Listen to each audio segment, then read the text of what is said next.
We are now joined by our pole sitter for Sunday's race, Brian Scott, driver of the number 33 Shore Lodge Chevrolet, 5th Cup start. And with this pole today, you are now eligible for the Sprint Unlimited. Talk a little bit about your qualifying run out there today and what you think of this format here at Talladega. Yeah, who would have thought that? Wow. This is pretty special. It's special for a number of reasons. To be able to get a pole position for the little guys, Joe Falk, team owner, standing over there in Circle Sport Racing, we're just really in a fortunate position to be part of the RCR-ECR Alliance. The cars, the horsepowers, it's the same group that basically got the, it's the same sorry, choking. Same horsepower, same group that got the pole at Daytona in single car qualifying.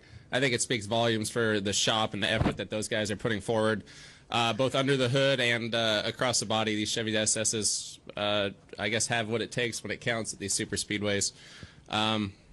Everything just played out. It was a lot of luck. The situation really presented itself for us, and I felt like it was a little bit of payback yesterday in the nationwide qualifying. We were the first car to go out and kind of led the field, and everybody was able to snooker us and get runs on us, and it kind of the shoe was on the other foot today, and we were the fortunate ones in the right position to make it work, and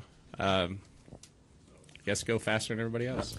Okay, as I mentioned previously, due to timing and getting him to driver introductions for the nationwide race, we'll only take a couple of questions. We'll start with Ed.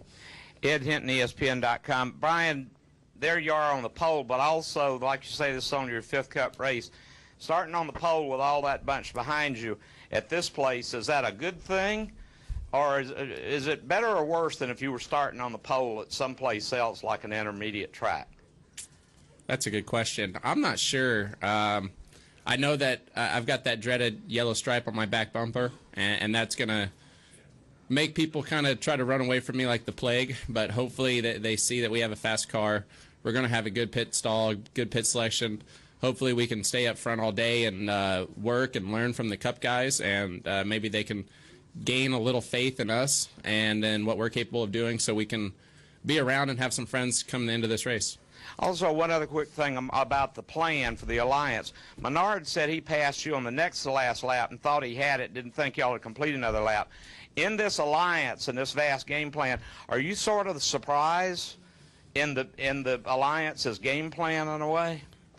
Probably. I don't think that the way the Alliance dreamt it up was going to be for the 33 team to be on the pole, but when you have a team effort and everybody's working together, really anybody that's a part of that group has opportunity, and it worked out just right for us. Like you said, I wasn't sure we were going to make another lap, but it came to the line and I didn't see the red and black flag, and we had a good gap of good cars in front of us, and we were able to just draw closer to them the whole lap, and I knew when we crossed the line that it was probably going to be the pole. It felt like a good lap. Okay, we'll take a question from Tom, then go to Jenna, and we'll wrap up. Brian, what's your emotion winning your first pole? It's pretty surreal. You know, normally as a rookie you don't come into these Sprint Cup series and expect to get on the pole, but it just happened. Like I said, it's really situational luck when it comes to this group qualifying at the super speedways, and it's really rare that I can come in here and say I actually feel like I have more experience than a Cup guy at something. And this group qualifying on the super speedways, I feel like I have more experience than the Cup guys. We did it in the Nationwide Series for one session at Daytona, and then we did it in the Nationwide Series for all 3 sessions yesterday. I felt like I knew how it was going to work, and I knew that when we started that last session, it was going to be a waiting game, and who was going to get impatient first or panic first was going to head out there, and then it was going to be game on, and you're going to get 1 or maybe 2 laps. And like I said, really it worked out. Some guys got impatient even coming to what ended up being our good lap and passed us, and more cars you have in front of you, they just punch a bigger hole. They were 2 by 2, and we just had a good run that whole lap.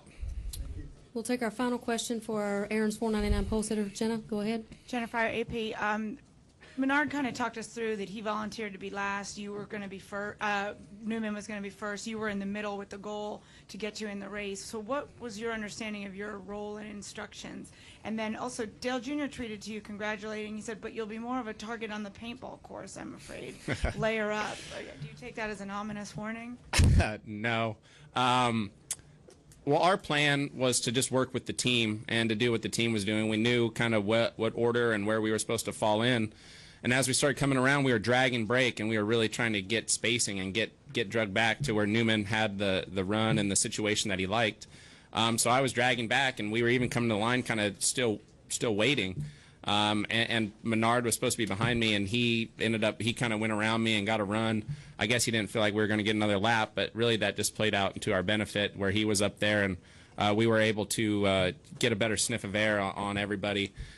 And yeah, we've been playing paintball at Dale Jr.'s house, and last time we played, I think I shot him 3 times after he was already out. He just didn't get off the court, so I guess I continued to shoot him. Maybe that was target enough for me when we go back to the field.